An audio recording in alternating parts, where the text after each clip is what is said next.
In this captivating story, a street girl is adopted by a wealthy couple, but just a week later, they discover her in a surprising situation in their neighbor's yard. Don't forget to subscribe to our channel, and if you'd like to support us in creating more amazing content, please consider donating through the link in the pinned comment. Now, let's dive into the story. The bustling streets of New York City were a stark contrast to the quiet desperation of 8-year-old Zoe Matthews. Her small frame, clothed in tattered hand-me-downs, huddled against the cold brick wall of a towering skyscraper. Passers-by hurried past, their eyes averted from the child's pleading gaze. Zoe had long since learned that invisibility was her best defense in a world that seemed determined to forget her. As the sun began to set, casting long shadows across the concrete jungle, an unexpected ray of hope appeared in the form of Eliza and Jonathan Blackwood. The couple, known for their philanthropic endeavors as much as their business acumen, were leaving a charity gala when Eliza's heel caught in a sidewalk grate. As she stumbled, her eyes locked with Zoe's, and in that moment, something profound shifted in the universe. Eliza, her heart aching at the sight of the young girl, approached cautiously. "Hello there," she said softly, kneeling down despite her expensive gown. "Are you all right?" Zoe, wary of strangers after years on the streets, simply nodded, her eyes wide with a mixture of fear and curiosity. Jonathan, sensing his wife's compassion, joined her. "Where are your parents, sweetheart?" he asked gently. The girl's lip quivered, and she shook her head, unable to form the words that would reveal her painful truth. Over the next hour, as the city's nightlife began to awaken, Eliza and Jonathan sat with Zoe on the cold pavement. They shared their dinner leftovers from the gala, coaxing small bits of information from the child. They learned of her life in foster care, her escape from an abusive home, and her months of surviving on the unforgiving streets. As the night wore on, Eliza and Jonathan exchanged a look of silent understanding. They couldn't leave this child to face another night alone. With gentle persuasion and promises of safety, they convinced Zoe to come with them to their penthouse apartment. The ride in their luxurious car was a surreal experience for Zoe. She pressed her face against the window, watching the city lights blur into a kaleidoscope of color. Eliza held her hand, a gesture so foreign yet comforting that Zoe found herself fighting back tears. Arriving at their building, the doorman's eyebrows raised at the sight of the disheveled child, but a stern look from Jonathan silenced any potential questions. As they entered the penthouse, Zoe's eyes widened in awe. She had never seen such opulence, such space, such cleanliness. That night, after a warm bath and a meal that seemed fit for royalty, Zoe lay in a bed larger than any room she had ever slept in. As Eliza tucked her in, smoothing the silk sheets, she whispered, "You're safe now, Zoe. We'll figure everything out in the morning." As the door closed softly behind Eliza, Zoe stared at the ceiling, her mind whirling with the day's events. For the first time in years, she allowed herself to hope, to dream of a future beyond survival. Little did she know that this was just the beginning of a journey that would change not only her life, but the lives of everyone around her in ways none of them could have imagined. The following week was a whirlwind of activity for Zoe, Eliza, and Jonathan.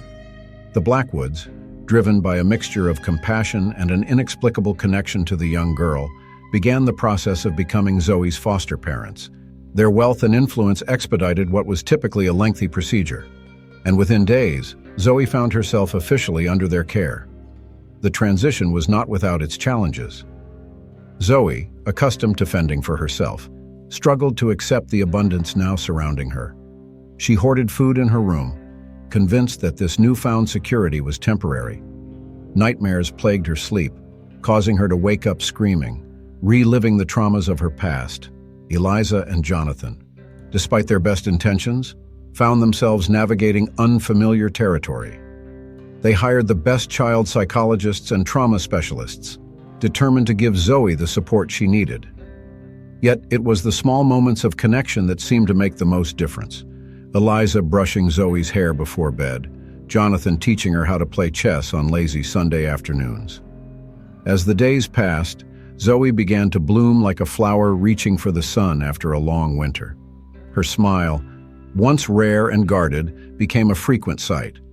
She devoured books from the Blackwood's extensive library, her curious mind soaking up knowledge like a sponge. Eliza delighted in taking her shopping, filling her closet with clothes that actually fit, watching as Zoe twirled in front of mirrors, her eyes sparkling with joy. The staff at the Blackwood residence, initially wary of the street urchin in their midst, soon found themselves charmed by Zoe's resilience and wit. Maria, the housekeeper, took it upon herself to teach Zoe Spanish, their lessons often punctuated by laughter echoing through the halls. Even stern-faced Mr. Hodgins, the butler, couldn't resist sneaking Zoe extra desserts when he thought no one was looking. Yet, beneath the surface of this seemingly perfect new life, currents of uncertainty swirled. Zoe, despite the love showered upon her, couldn't shake the feeling that she didn't belong in this world of wealth and privilege.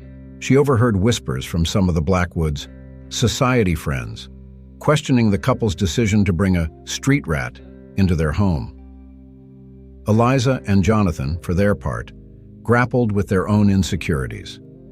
They had always wanted children, but had been unable to conceive. Now, faced with the reality of parenthood, they questioned whether they were truly equipped to help a child with Zoe's background heal and thrive.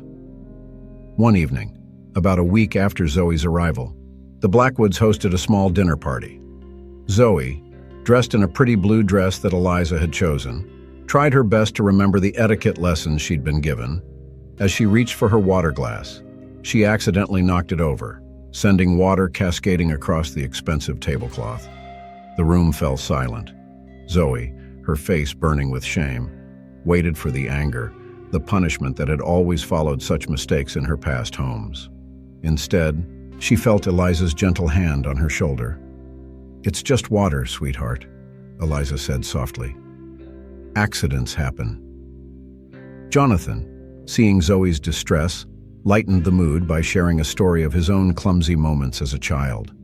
Soon, the tension dissipated, replaced by warm laughter and understanding smiles. Later that night, as Zoe lay in bed, she reflected on the evening. For the first time, she allowed herself to believe that maybe, just maybe, she had found a place where she truly belonged. Little did Zoe know that the true test of her new family's love and her own resilience was just around the corner. As she drifted off to sleep, the seeds of an idea were taking root in her mind, an idea that would lead to a series of events that would challenge everything the Blackwoods thought they knew about family, redemption, and the power of compassion. As Zoe settled into her new life with the Blackwoods, she began to explore her surroundings with the curiosity of a child who had been denied such freedom for far too long. The Blackwoods' penthouse occupied the entire top floor of an exclusive Manhattan high-rise, complete with a sprawling rooftop garden that offered a green oasis amidst the urban jungle. It was during one of her solitary explorations of this garden that Zoe first noticed the neighboring rooftop. While most of the surrounding buildings boasted sleek, modern designs, this particular structure seemed out of place. Its rooftop was a riot of wildflowers and overgrown vines, more reminiscent of a secret garden than a meticulously maintained urban space. Zoe's attention was drawn to an elderly man tending to the plants. His weathered hands moved with practiced ease, nurturing life from the concrete wilderness. Something about his gentle demeanor and the peaceful atmosphere of his garden called to Zoe, stirring memories of a time before the streets, before the foster homes, a time when she had known love and safety. For days, Zoe watched the old man from afar, fascinated by his routine and the obvious care he took with each plant.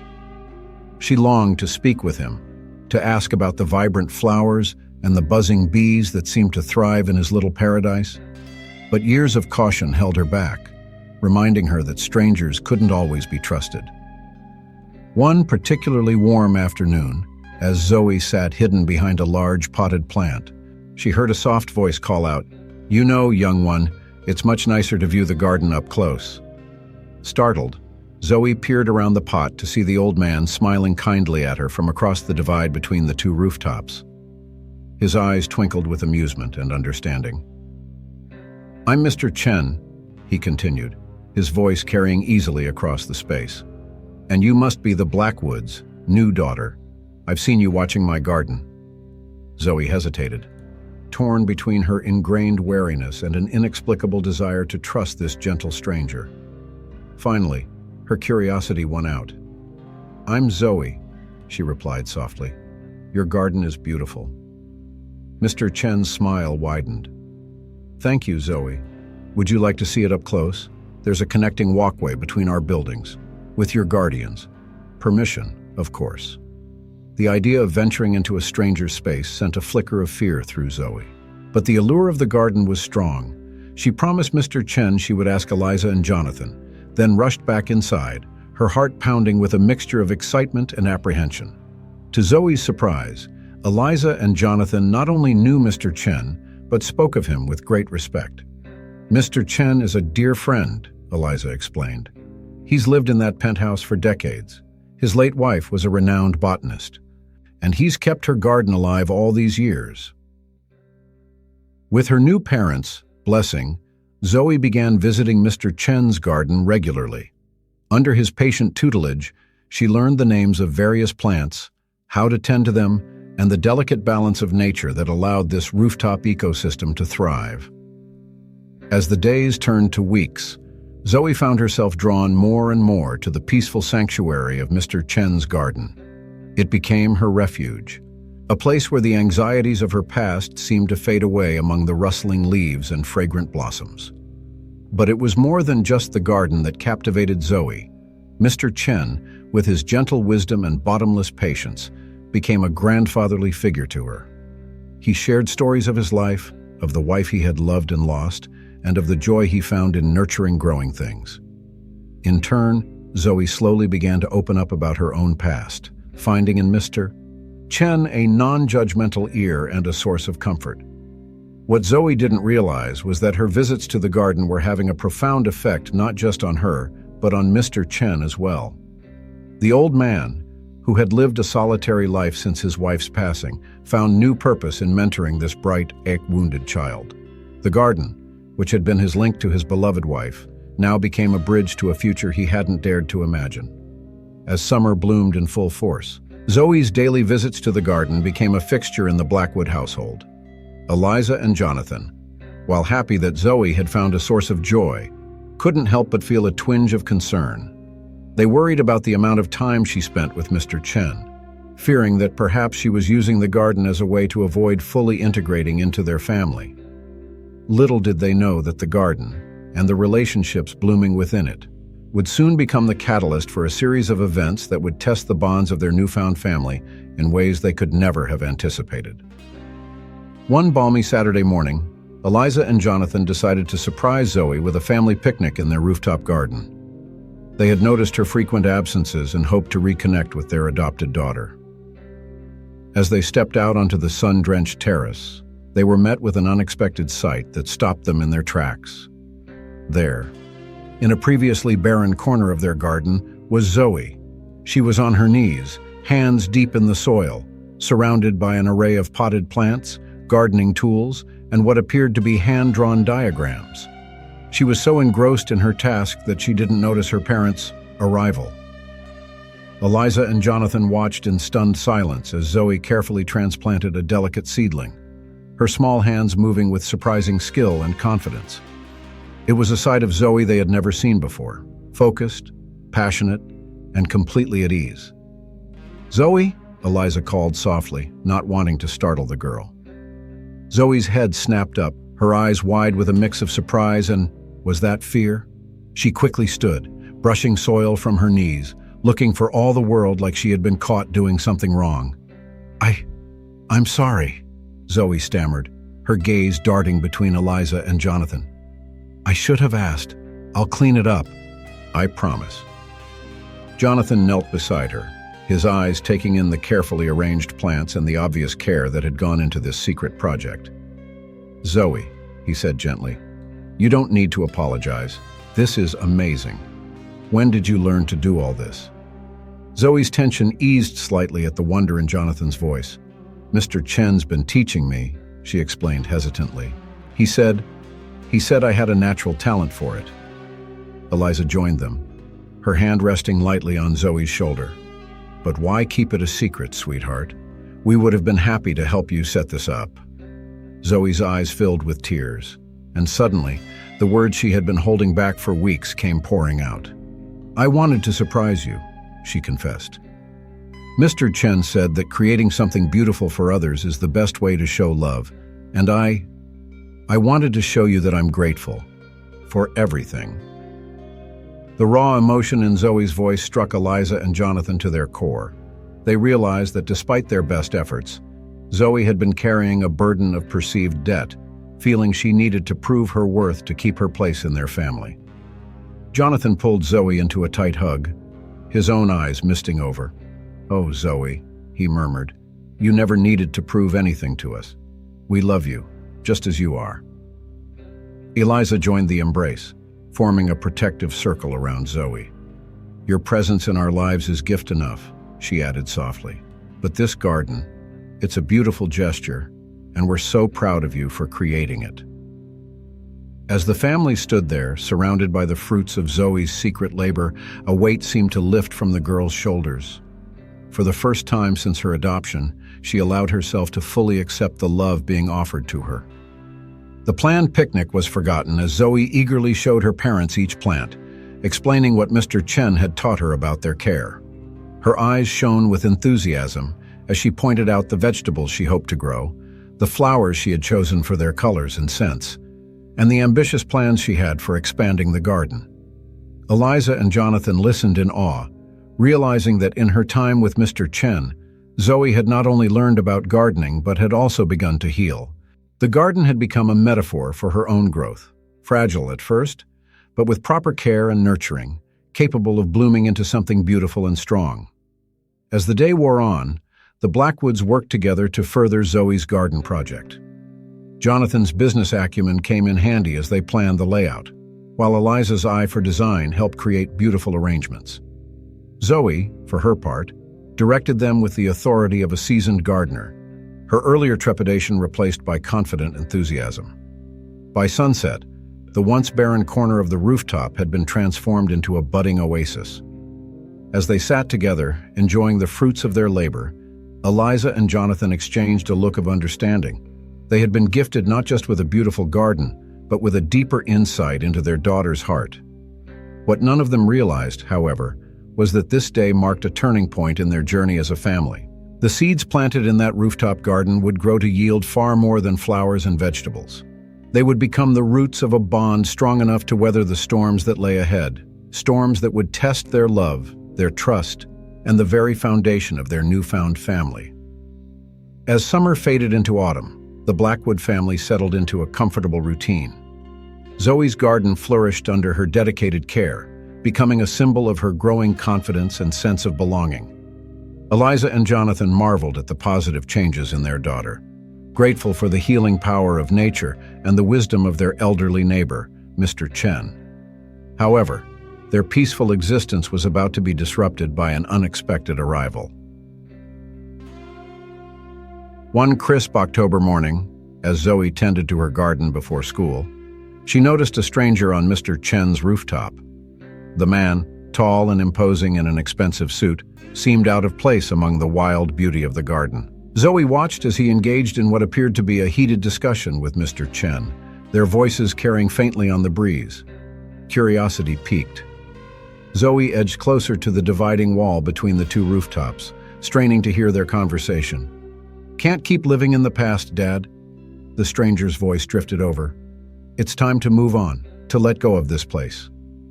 Zoe's eyes widened in surprise. "Dad?" She had never known Mr. Chen had a son. Mr. Chen's reply was too soft to hear, but his body language spoke volumes. His normally straight shoulders were slumped, his head bowed as if under a great weight. The conversation ended abruptly when the stranger noticed Zoe. His eyes narrowed, and he said something to Mr. Chen before striding back into the penthouse. Mr. Chen remained in the garden, his gaze fixed on a patch of vibrant chrysanthemums, lost in thought. Concerned for her friend, Zoe called out softly, "Mr. Chen, is everything okay?" The old man looked up, forcing a smile that didn't reach his eyes. "Ah, Zoe, yes, everything is fine. Just a family matter. Now, shouldn't you be getting ready for school?" Reluctantly, Zoe nodded and headed back inside, her mind whirling with questions. She shared her observations with Eliza and Jonathan over breakfast, her worry evident in her furrowed brow. "That must have been James, Mr. Chen's son," Eliza explained gently. "He's been trying to convince his father to sell the penthouse and move to a retirement community for years." Jonathan nodded, his expression serious. "Mr. Chen's health isn't what it used to be, and James worries about him living alone. But that garden, it's Mr. Chen's connection to his late wife. I can understand why he's reluctant to leave." Zoe's heart clenched at the thought of Mr. Chen being forced to leave his beloved garden. "Can't we do something to help?" she pleaded. Eliza and Jonathan exchanged a look, touched by their daughter's compassion. "It's a complicated situation, sweetheart," Jonathan said carefully, "but we'll see what we can do." Over the next few weeks, James became a frequent visitor to the building. Each time Zoe saw him, Mr. Chen seemed more withdrawn, the light in his eyes dimming a little more. She redoubled her efforts in the garden, hoping that her presence and the thriving plants would remind Mr. Chen of the joy and purpose he found there. One evening, as Zoe watered the chrysanthemums that Mr. Chen had gifted her, she overheard another heated discussion between father and son. "The offer won't stay on the table forever, Dad," James' voice carried clearly in the still air. "This is prime real estate. If you don't sell now, you might miss your chance." "This is my home, James," Mr. Chen replied, his voice uncharacteristically sharp. "Your mother and I built a life here. I can't just leave. Mom's gone." "Dad," James snapped, "and you can't take care of yourself anymore. Be reasonable." Zoe's hands tightened around the watering can. She wanted to rush to Mr. Chen's defense, to tell James about all the wonderful things his father had taught her, about how much life and wisdom still resided in the old man. But she knew it wasn't her place to interfere. As she turned to go inside, a sudden movement caught her eye. Mr. Chen had stumbled, his hand clutching his chest. Before Zoe could even cry out, the old man collapsed among his beloved flowers. "Mr. Chen!" Zoe screamed, dropping the watering can and racing towards the dividing wall. "Help! Somebody help!" James' angry expression transformed into one of shock and fear as he rushed to his father's side. Zoe's cries brought Eliza and Jonathan running, and soon the peaceful evening erupted into chaos as paramedics arrived on the scene. As Mr. Chen was whisked away in an ambulance, Zoe stood in her garden, tears streaming down her face. Eliza held her close, murmuring words of comfort, but Zoe couldn't shake the feeling that everything was about to change. Little did she know just how prophetic that feeling would prove to be. Mr. Chen's collapse would set in motion a series of events that would not only threaten the sanctuary of the rooftop gardens, but also test the bonds of the Blackwood family in ways they could never have imagined. The days following Mr. Chen's collapse were a blur of hospital visits and worried conversations. Zoe, devastated by her mentor's condition, threw herself into caring for both gardens with a fervor that concerned Eliza and Jonathan. They watched as their daughter battled her anxiety and fear with every seed she planted, every weed she pulled. Mr. Chen had suffered a minor heart attack, and while he was stable, his doctors advised against him living alone. James T., emboldened by the medical professionals' recommendations, pushed harder for his father to sell the penthouse and move to an assisted living facility. 1 week after Mr. Chen's hospitalization, Zoe overheard a conversation that would change everything. She had been about to knock on Mr. Chen's door, a bouquet of flowers from their shared gardens in her hands, when she heard James' voice from inside. "It's done, Dad. I've accepted the offer on the penthouse.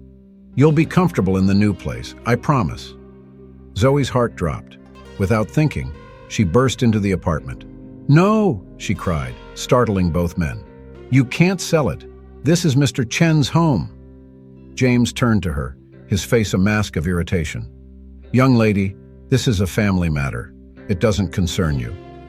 But Mr. Chen, looking frailer than Zoe had ever seen him, held up a hand to stop his son. "Zoe," he said softly, "come here." "Child." Zoe approached hesitantly, her eyes brimming with tears. Mr. Chen took her hand in his touch as gentle as ever.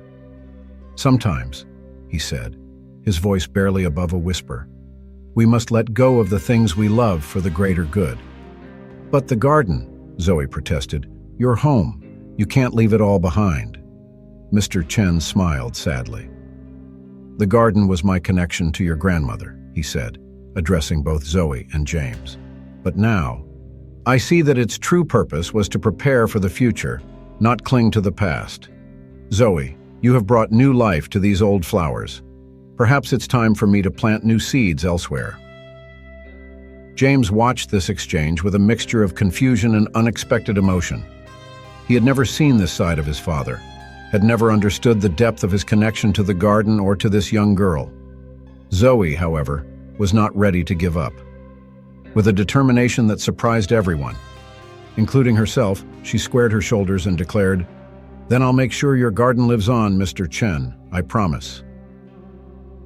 Over the next few weeks, as Mr. Chen recovered and preparations for the sale moved forward, Zoe embarked on a secret mission. Every day after school, she would spend hours in Mr. Chen's garden, carefully digging up plants, taking cuttings, collecting seeds. With Eliza and Jonathan's bemused permission, she began to expand her own garden, incorporating elements of Mr. Chen's beloved space. What none of them realized was that Zoe's project was drawing attention. Neighbors, intrigued by the young girl's dedication, began to stop by to watch her work. Some even offered to help, touched by her determination to preserve Mr. Chen's legacy. As moving day approached, Zoe's garden had transformed into a miniature version of Mr. Chen's, bursting with life and color. The morning of the move, she invited Mr. Chen to see what she had accomplished. As the old man stepped onto the Blackwoods rooftop, his eyes widened in astonishment. There, spread before him, was a living reminder of the garden he had tended for decades. Tears welled in his eyes as he turned to Zoe. "You've given me the greatest gift, child," he said, his voice thick with emotion. "You've ensured that a piece of my heart will always remain here." James, who had accompanied his father, stood in stunned silence. For the first time, he began to understand the depth of his father's connection to this place and the impact he had had on others. As they stood there, surrounded by the beauty Zoe had created, an idea began to form in Jonathan's mind. He pulled Eliza aside, whispering urgently. She nodded, a slow smile spreading across her face.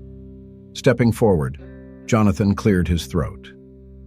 "Mr. Chen, James," he began, "I have a proposal for you."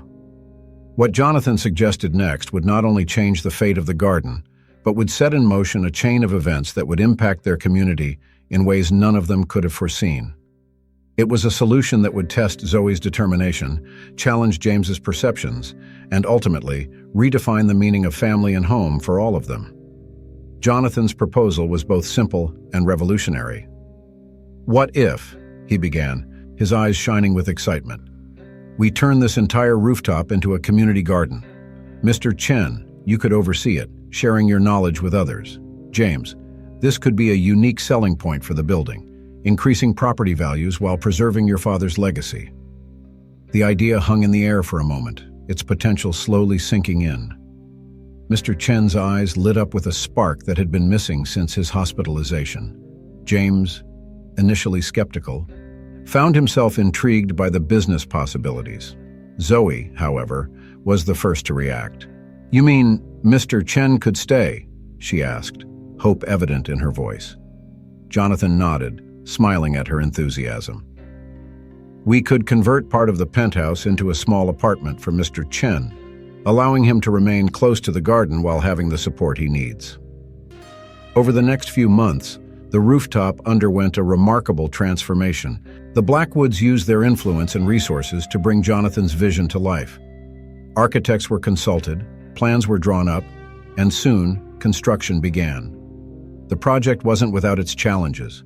There were zoning laws to navigate, skeptical board members to convince, and logistical hurdles to overcome. But with each obstacle, the team grew more determined.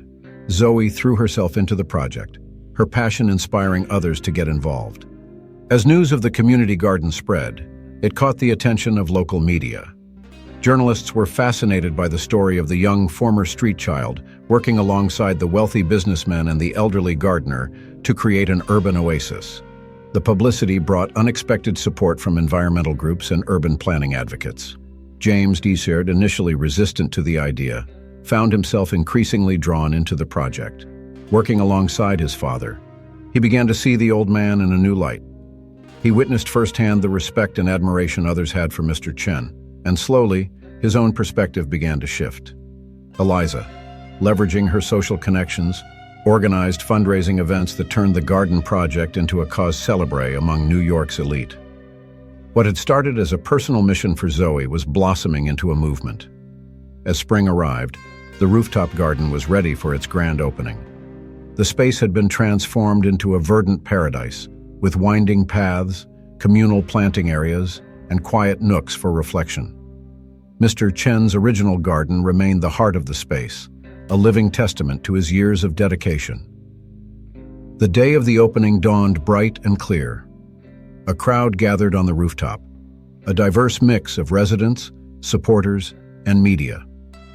Zoe, dressed in overalls with a bright yellow bandana holding back her hair, stood proudly beside Mr. Chen, who looked healthier and happier than he had in years. As Jonathan stepped up to cut the ribbon, he gestured for Zoe to join him. "This garden," he announced to the assembled crowd, "is a testament to the power of community, the wisdom of our elders, and the vision of our youth. Zoe, would you do the honors?" With trembling hands, Zoe took the oversized scissors. As she cut the ribbon, cheers erupted from the crowd. Tears of joy streamed down her face as she turned to hug Mr. Chen, who held her tightly, his own eyes glistening. In that moment, surrounded by the fruits of their labor and the warmth of their newfound community, Zoe felt a sense of belonging she had never experienced before. This garden, born from her simple act of compassion, had grown into something far greater than she could have imagined. As visitors began to explore the garden, Zoe overheard a conversation between James and Mr. Chen. "I'm sorry, Dad," James was saying, his voice thick with emotion. "I didn't understand before. But I see now what this place means to you, what you mean to others." Mr. Chen placed a hand on his son's shoulder. "We both had lessons to learn," he said softly. "Perhaps now we can grow together." Zoe smiled to herself, feeling the rightness of the moment. But even as she basked in the success of the garden project, she couldn't shake the feeling that this was just the beginning. Little did she know that the true test of everything they had built, both the physical garden and the bonds between them, was yet to come. As summer progressed, the rooftop garden flourished, becoming a haven for the community.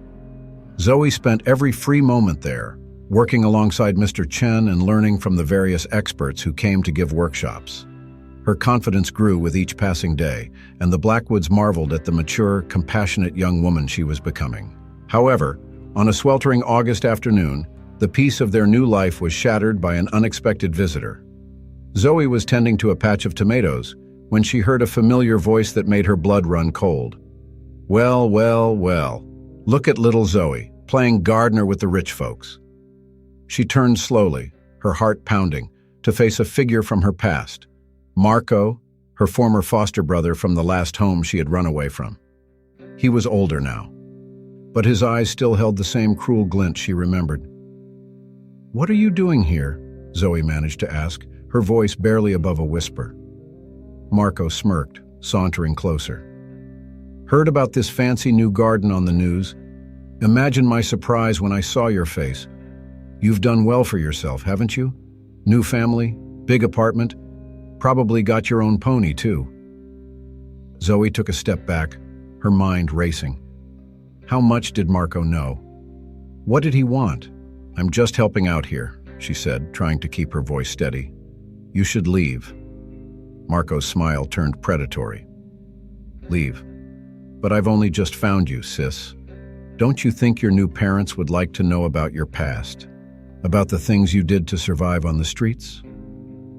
Zoe felt as if the ground was crumbling beneath her feet.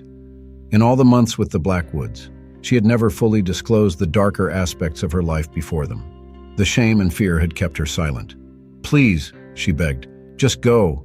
That's all in the past." "Is it?" Marco taunted. "Because I think it's worth something. Your new daddy looks like he has deep pockets. I'm sure he'd pay to keep your secrets." Before Zoe could respond, she heard Mr. Chen's voice calling her name. Marco's eyes narrowed. "This isn't over," he hissed before slipping away through the garden paths. Zoe stood rooted to the spot, her mind in turmoil. What they didn't know was that Zoe had been receiving threatening text messages from Marco, each one more demanding than the last.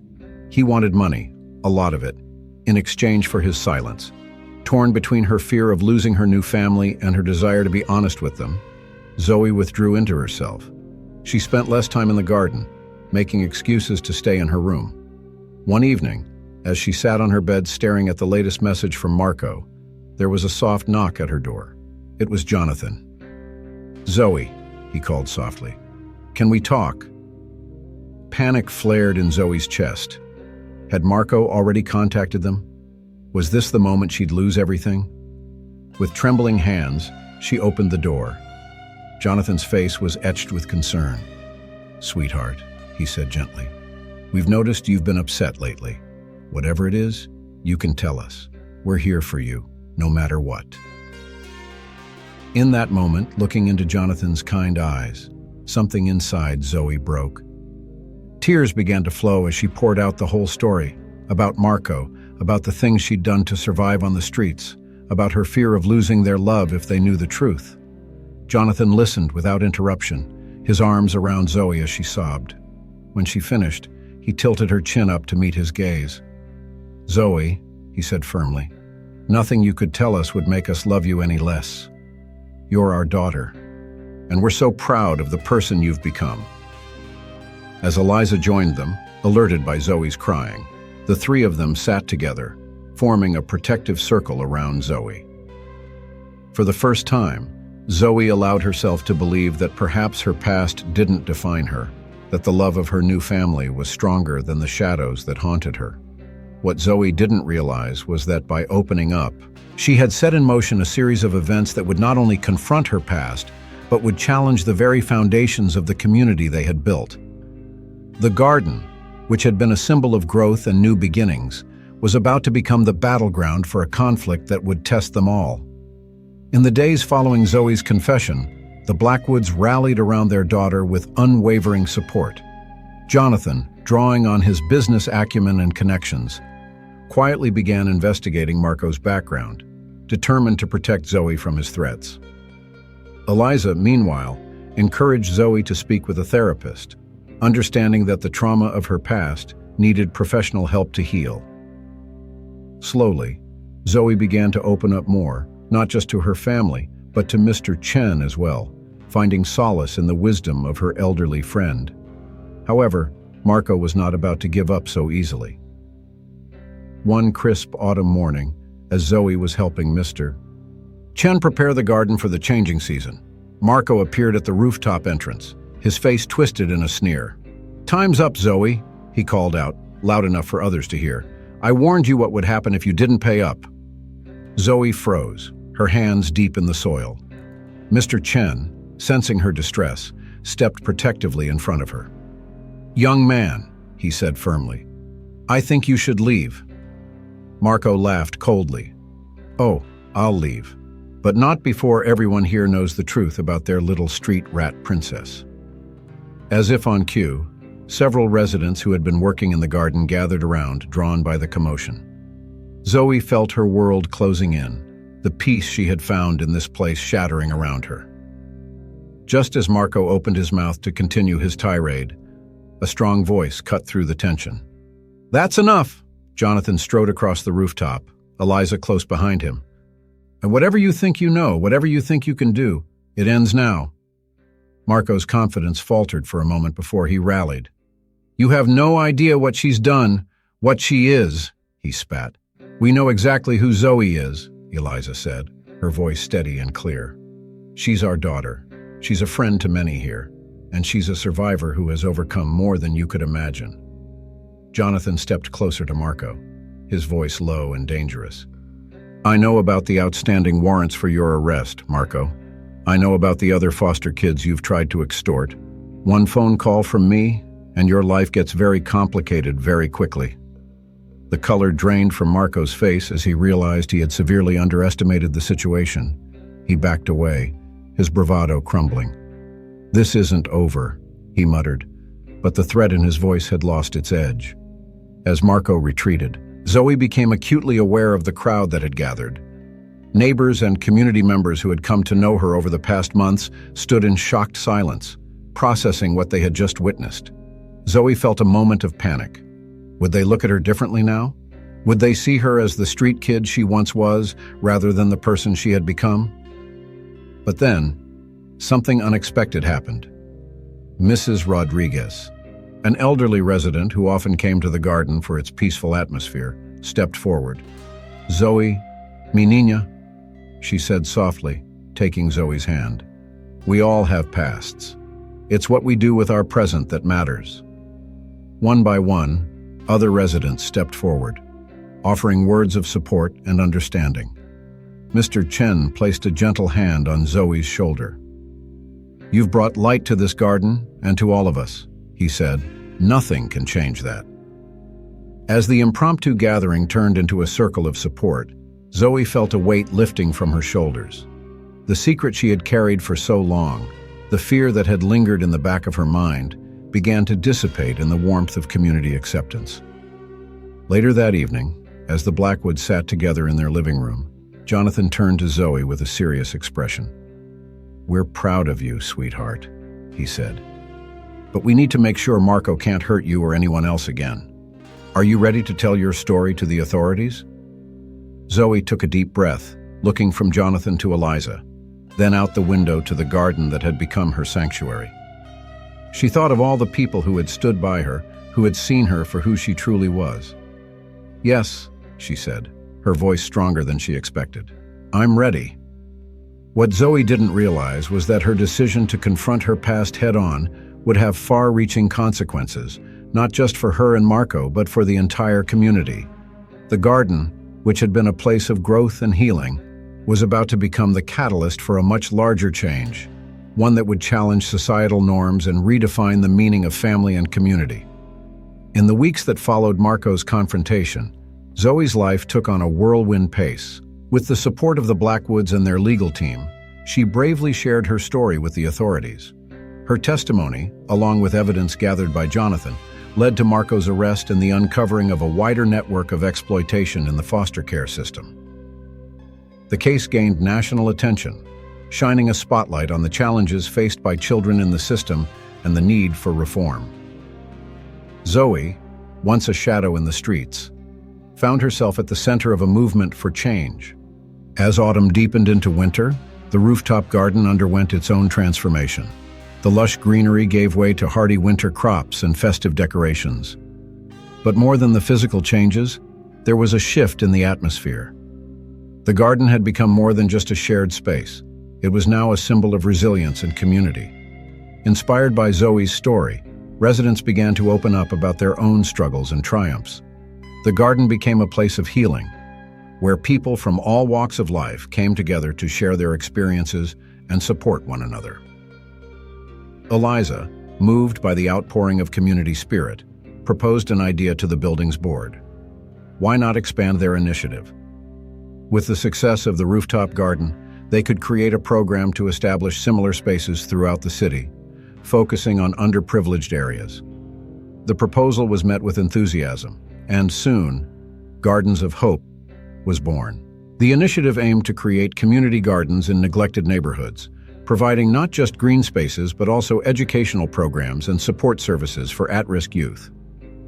Zoe, empowered by her experiences, became the face of the program.